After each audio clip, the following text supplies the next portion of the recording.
what's up, Clashers? Turn 56 from iKonik here, bringing you another highlight attack video.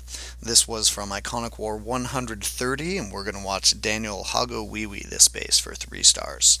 As always with these videos, first we're going to look at the traps. We're going to talk about some weaknesses on the space that can be exploited, and then we'll go ahead and watch the replay. So this guy here had kind of weird trap placements. The Teslas were okay in my opinion. They're spread out in these 4 chambers here, but it was the giant bombs that were pretty weird. 2 of them were up here outside the walls, and then even though they were never triggered, I'm assuming the other 2 were in these locations here because he pathed in here and there was nothing. And where else is there inside? I guess he's already proven he's not afraid to put giant bombs outside the walls. But those, I guess, make sense of the areas that were left that weren't pathed into. So we're assuming that that's where those were. Now, because he has no double giant bombs in this base, and even more so because he only has 2 giant bombs inside the walls on this base, it is very vulnerable to hogs. Very easy to use your heal spells and keep them up and running when all you have to do is worry about a couple of spots from where your hogs are. In addition to that, because the Archer Queen is relatively exposed, all you need are 2 wall breakers coming in over from the east here. You don't need a jump spell to send in a kill squad and get her. You can use one if you want, but I think wall breakers is just as easy, and it saves you the spell.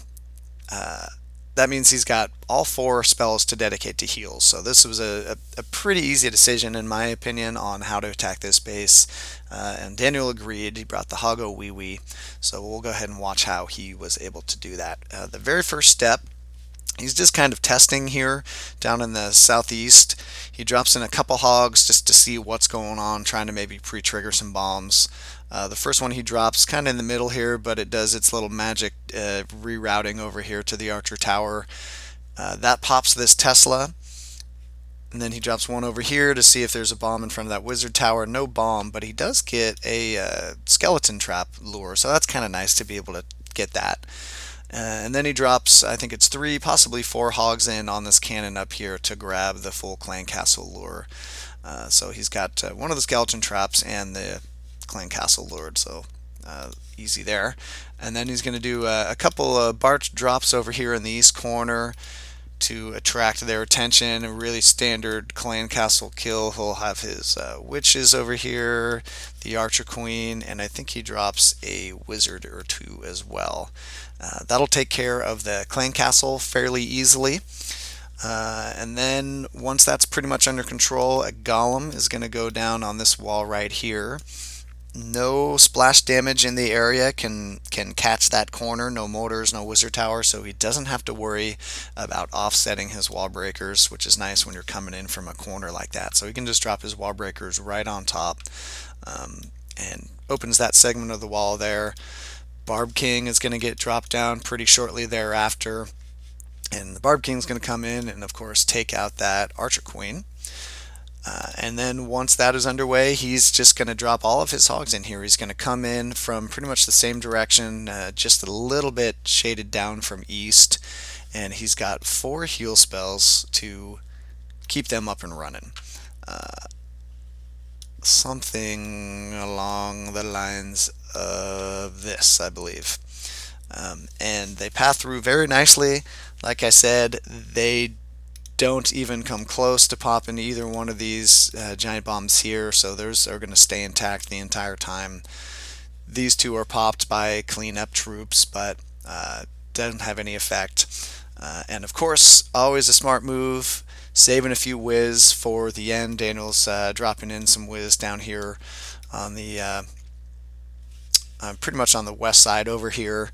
Anytime you're doing a hog attack, especially a mass hog attack like this one that Daniel does, you always want to drop your whiz in away from where the hogs are going to end. So Daniel's hogs come in over on the east and they wrap around clockwise and they pretty much end up here up on the north by northeast. So he drops his wizards on the other side. That's where you want to drop them. It doesn't make any sense to drop your cleanup troop wizards over here where the hogs are going to end up, because that's where your hogs are going to be doing cleanup. So he makes the right decision by dropping those wizards over there. All right, so we'll get all this cleared off here and go ahead and watch this replay and see Daniel 3-star this base.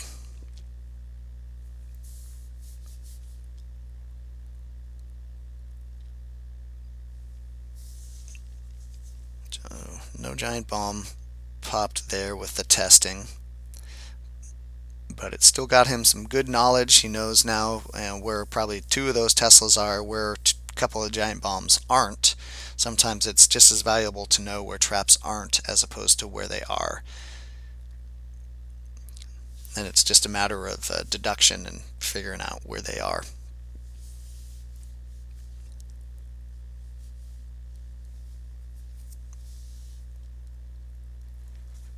With the loon and the witch in that clan castle, it goes a little bit slowly on the kill, but his troops have it under control the entire way. He doesn't lose any of his kill squad while that's going on.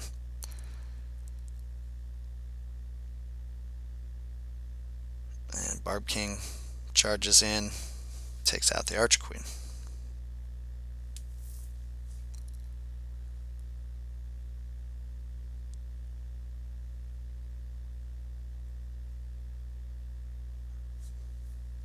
And here come the hogs, pathing around that void down there where we think the giant bomb was. And he got some really nice pathing by the hogs here. A few split off into the core towards each of those expos as they're passing them by, but just a few.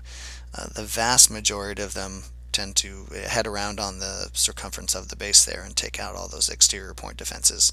That's definitely what you want when you're doing a mass hog attack. The bigger the group they can stick in, the better, because your heals get much more valuable. They're way more effective when you can heal more hogs in them. And now they're just going to jump on that Barb King and those skeletons and take them out. I think the one thing I would suggest is that Daniel got his cleanup wizards down a little bit sooner. He waited until almost all of the defenses were taken out before he dropped those cleanup whiz. He got a good spread on them, which is nice, but he could have started dropping them a little bit earlier. As the hogs started to path through, like the south and then the southwest and then the east, or then the west, you can drop like one whiz at a time in between dropping heals. That is a bit of a challenge, though. It takes some time to get used to switching back and forth between dropping heal spells and dropping those cleanup wizards. So a little bit more of a challenge. So. Oh, and I just, that's right, I just noticed he didn't even use his 4th heal spell. Alright, that's the brag attack right there, when you only have to use 3 of your spells.